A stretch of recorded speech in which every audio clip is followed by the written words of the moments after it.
Amsterdam has it all. These are my hidden secrets and best places to visit for this glorious European city. The first lesson, pay attention to the cyclists here. The bicycles, they really come from everywhere. So if you don't pay attention, they just drive right through you. Oh. Let's get this Amsterdam adventure started with a drink, which is called a borrel in Dutch. Did you know gin is a Dutch invention? Oh yeah. Here at Wine and Fokink, a taste room located in a back alley at Dam Square, you can taste many popular gins, which we call Jenever in Dutch. Jenever is Holland's national spirit. This is old Jenever. So you got something sweet and I got something old. Cheers. Funny fact, the first Dutch Jenever was sold only in pharmacies as a herbal medicine. Oh, that's good. It is a sin in Dutch culture to spill your gin, which is what I just did. This is one of the oldest tasting chambers here in Amsterdam. Alcohol percentage, I think, is 20%, so it's pretty damn strong.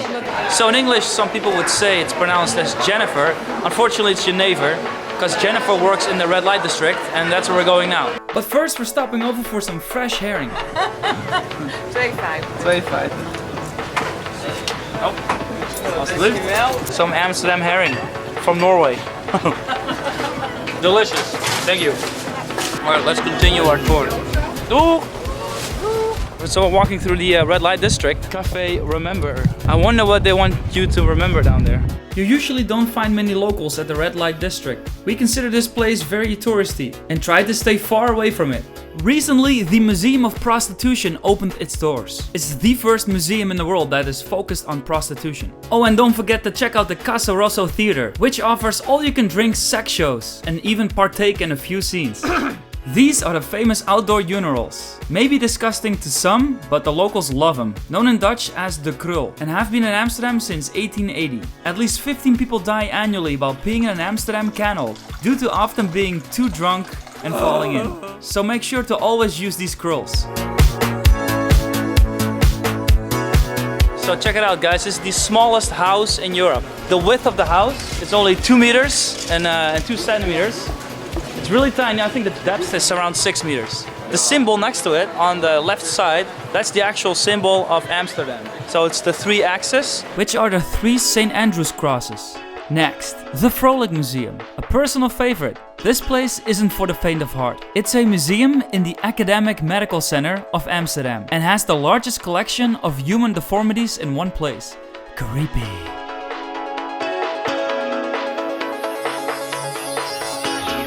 This is the Trippenhuis, built by the brothers Tripp, which were one of the wealthiest families in Holland. And they had so much money, they built the widest house downtown Amsterdam. The way the law worked here in Amsterdam is you paid tax on how much space the front wall of your house took up on the street. If your house only took up a few meters, that's what you paid your tax on. Now, the story goes that Mr. Tripp's driver was always envious of Mr. Tripp, and he said once that he always wanted to have a house on this canal, even if the house was as wide as Mr. Tripp's front door. So Mr. Tripp heard the story and he gave his driver this little house right across the street. So that was built in 1696. So it's not a driver's house anymore, but there's some fetish store at the main floor. Ooh. A authentic cheese store downtown Amsterdam. This place is called the Cheese Company, where you can try a taste sample of all the delicious Dutch cheeses. Did you know the total cheese production in Holland is 30 million pounds per week? Which is the combined weight of 20,000 cows. This is really funny. This is Queen Wilhelmina, and let's see if you can notice the mistake here with the statue. So as you can see, 2 legs are lifted, but they're on the same side, which is an impossibility for a horse. Next up, the Canal House. My new home? I wish. This place is breathtaking. This was an old house by a banker, a Dutch banker. Most of these houses were built for wealthy bankers and merchants. The soil was so swampy that they had to build them on stilts, and that caused them to wobble and sink into the river. So now they are each a little off kilter. Het Grachtenhuis Museum should definitely be on your to-do list. So another hidden gem in Amsterdam is the Blue 360 restaurant. It's kind of hidden, it's hard to find, which offers the best view of the city. It's open late, so you can even experience a romantic sunset. Now we ordered some drinks and some food. You got some tea, and I ordered some ginger ale, but it's homemade, so they got homemade ginger ale. Bitterballen, this is a very common Dutch comfort food, which is deep fried ragu, but in like little balls. And what you do is you dip it in the mustard. It's like a nice mustard sauce. Woo! It's really piping hot, but it's so good. This is like the best common food you can get. Oh yes, Dutch weed. People always ask me, why is weed legal in Amsterdam? And I tell them, why do you think Amsterdam has some of the most museums in Europe? Watching paintings high makes you enter a whole new dimension of art. So we're now in the courtyard of the Hermitage Museum. There's two exhibitions here today, Dining with the Tsars and the Dutch Golden Age. So let's check that out. This museum is primarily visited by a mature audience. The Dutch Golden Age was in the 17th century. Amsterdam was the center of all the international trade, which is why the Dutch invented the modern stock market. Many rich Dutchmen had their paintings created by now famous painters like Rembrandt, Vermeer and Frans Hals. Speaking of paintings, let's go to the museum of the most famous Dutch painter in history, Van Gogh, which we pronounce in Dutch as Van Gogh. The Vincent van Gogh Museum has 1.5 million visitors per year, and the best time to go is on Friday evening, when you can enjoy live DJs, a live art show and alcohol. But don't go crazy on the absinthe and end up cutting off your ear. There are 207 paintings in the museum, but unfortunately I wasn't allowed to record any works. Streetcars actually go straight through the shopping streets. There's so many pedestrians, it's insane that the streetcars can just go through.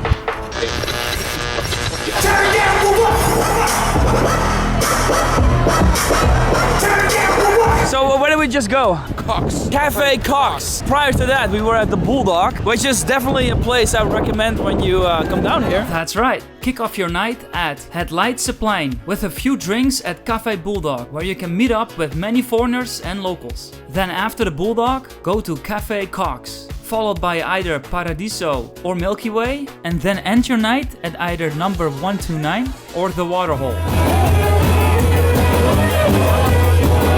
It's a 1 for the money, 2 for the show, 3 to get ready now. Don't you step on my blues with the shoes. The addresses to all these locations can be found in the description box below. Or you can download the entire map with more hidden secrets from my website. Now, here are some extra tips. The Zaanse Schans, a historic site where you can visit the pretty Dutch windmills just north of Amsterdam.